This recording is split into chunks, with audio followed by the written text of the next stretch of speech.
Crypto Morning Tea. Hey. Good morning, everybody. My name's pianomattyb. That is Scaramucci's. And this is your morning TA. A brief glimpse into the crypto markets, where the sun's shining, where the wind's blowing. All the humble opinion of this piano. Zamboni bringing the data. The FOMO index, well, she's inched up to 60 from yesterday's 58. Bitcoin dominance is 42.6%. 24-hour volume is 65 billion. The overall market cap is 1.12 trillion. Give or take 100 million. Well, she's been a little bumpy, but all in all, it's bumpy good, don't you know?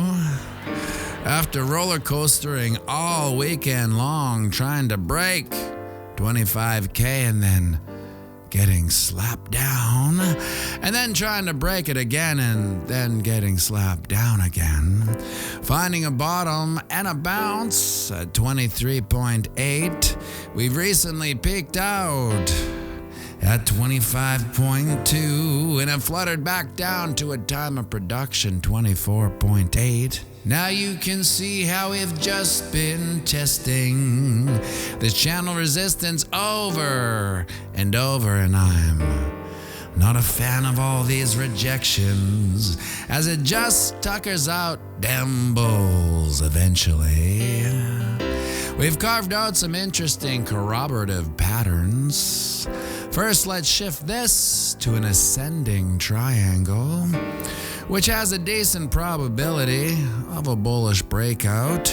As well, we can make out a rather robust bull flag on the play, and the price probability of this flag is, and sing it with me now, you take the pull, you slide it all, the breakout point, and then we're all at 28.5-ish. Should see some fireworks when she pops. Now my only hesitation is all the rejections we're racking up. It's the humble opinion of this piano that rejections favor the bears. So let's keep our papers on this triangle support line down at the 20 moving average at 24.4. Stick in this landing, because if, and I see if she pops out of that, well, she'll probably continue down. Test the channel support at 23.9. pianomattyb, why you gotsta? And I don't like stuff, but, you know, I'm just regurgitating data is all. Now over on the ding-dong, you can see how we're white-knuckling our channel resistance, but every day seem to get pushed back down.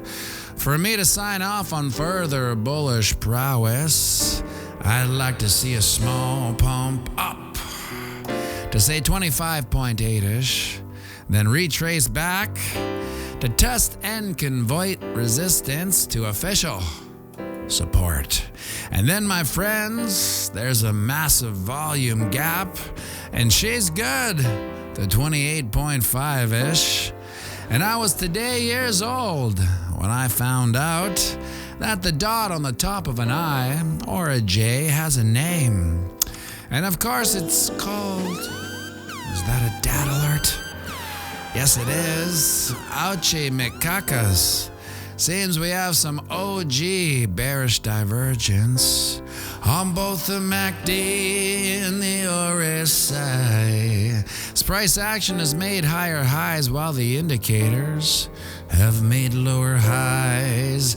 And now this type of bearish divergence signals a high probability of a reversal. And I say if we see that play out, I'd be looking for a bottom and a bounce down at the 20 moving average, 23.2, which comes just in time for tomorrow's FOMC minutes coming out, which is already old news that the market knows backwards, but like a kid in a theater watching a horror movie, the market likes to react to absolutely everything.